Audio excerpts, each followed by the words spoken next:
কী জিনিস, কষ্ট কী জিনিস যারা কখনো বুঝে নাই, কিন্তু অপরকে অত্যাচার করে, ক্ষতিগ্রস্ত করে। তো তাদের জন্য আজকের এই ভিডিও। তো মূলত তাদেরকে শাস্তি দেওয়ার জন্য এই ভিডিও। এই ভিডিওটার মাধ্যমে, এই নকশাটার মাধ্যমে সেই ব্যক্তিগুলোকে পঙ্গু করে রাখা যাবে। এটা মূলত একটা পঙ্গু বানবিদ্যা। এই বিদ্যাটার মাধ্যমে আপনি আপনার শত্রুকে পঙ্গু করে বিছানায় ফেলে রাখতে পারবেন।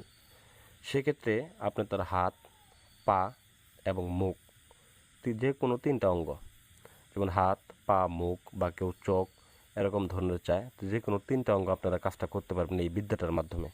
দেখা গেছে অনেক সময় অত্যাচার করে, আপনাকে অত্যাচার করতে করতে শেষ করে ফেলছে, জমি জমা নিয়ে একদম ধ্বংস করে ফেলছে, টাকা পয়সা দিয়ে আপনার ধ্বংস করে ফেলছে, বিভিন্ন কারণে বিভিন্ন রকম আপনার সোনার সংসার ভেঙে যাচ্ছে। তো সেক্ষেত্রে আপনারা এই বিদ্যাটা প্রয়োগ করে তাকে শাস্তি দিতে পারেন। তো এটা অতি সহজেই কাজটাকে করতে পারবেন, এটা আপনি নিজেই করতে পারবেন।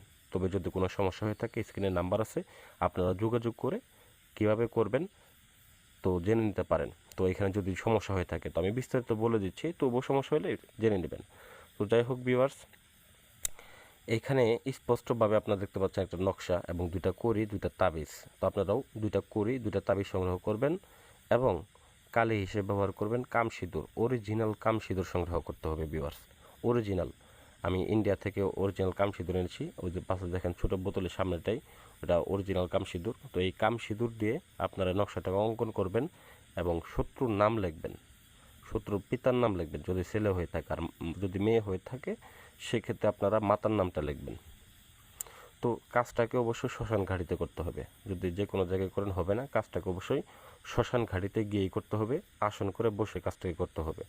তো আসনের ক্ষেত্রে মোমবাতি, আগরবাতি জ্বালাবেন, তো পরিশেষে ধূপ জ্বালাবেন এবং কি আগরবাতি জ্বালানোর সময় অবশ্যই আপনারা আগরবাতির যে মন্ত্রগুলো আছে, মোমবাতির যে মন্ত্রগুলো আছে ওগুলো পাঠ করবেন। ওগুলো যারা জানেন না, আপনারা প্রথমত আসন করে বসে, শ্মশানে আসন করে বসে কাম সিঁদুর দিয়ে এই নকশাটাকে অঙ্কন করবেন এবং শত্রুর নাম, শত্রুর পিতার নাম বা মাতার নাম লিখবেন। লেখার পরে দুইটা তাবিজের মধ্যে ভরবেন, ভরার পরে আপনারা মোম দিয়ে তাবিজের মুখটাকে বন্ধ করে নেবেন, আটকিয়ে নেবেন। আটকে নেওয়ার পরে যে আপনাদের যে কাজটা এই পড়বে, সেই কাজটা হচ্ছে দুইটা তাবিজকে দুইটা কুড়ির ভিতরে ঢুকিয়ে দিবেন। অবশ্যই মনে রাখবেন, মনোযোগ সহকারে, ভক্তি সহকারে, বিশ্বাসের সাথে কাজটা করবেন। যদি এই কাজটার উপর আপনার বিশ্বাস না থাকে, ভরসা না থাকে, তাহলে কাজটা করবেন না, আর এই কাজ নিয়ে নাক গলাবেন না। আর এটা যদি আপনারা না করতে পারেন, আমার সাথে যোগাযোগ করেন, বিশ্বাস ভক্তি থাকলে ফোন দিবেন, এছাড়া ফোন দিবেন না, যেটা বাস্তব কথা।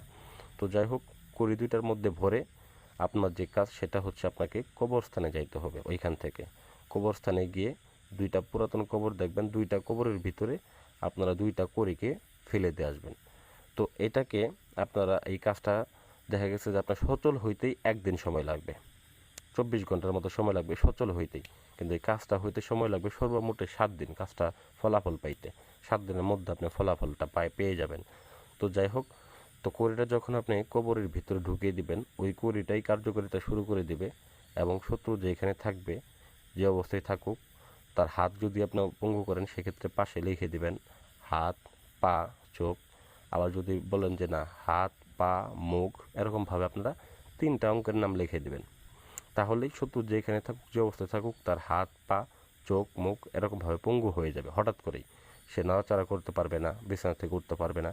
ঠিক আছে, এটা একটা পরীক্ষিত কাজ, খুব ভালো ফলাফল দেয়। করি এই কাজ করে, এটা করি চালান, এক হিসেবে বলা হয় এটাকে করি চালান। তো এই করি এই সমস্ত কাজ করবে। আর ওই কবরস্থানে আপনি কড়িটা রাখার পরে যদি আবার কড়িটা খুঁজতে চান, দেখবেন কড়িটাকে আর আপনি খুঁজে পাবেন না, কারণ কড়িটা ওই সময় সচল থাকে, সে নিজে নিজেই চলমান থাকে। তো যাই হোক ভিউয়ার্স, আশা করি ভিডিওটা ভালো লাগবে। ভালো লাগলে অবশ্যই লাইক করবেন, কমেন্ট করবেন এবং আমার চ্যানেলটাকে সাবস্ক্রাইব করতে ভুলে যাবেন না।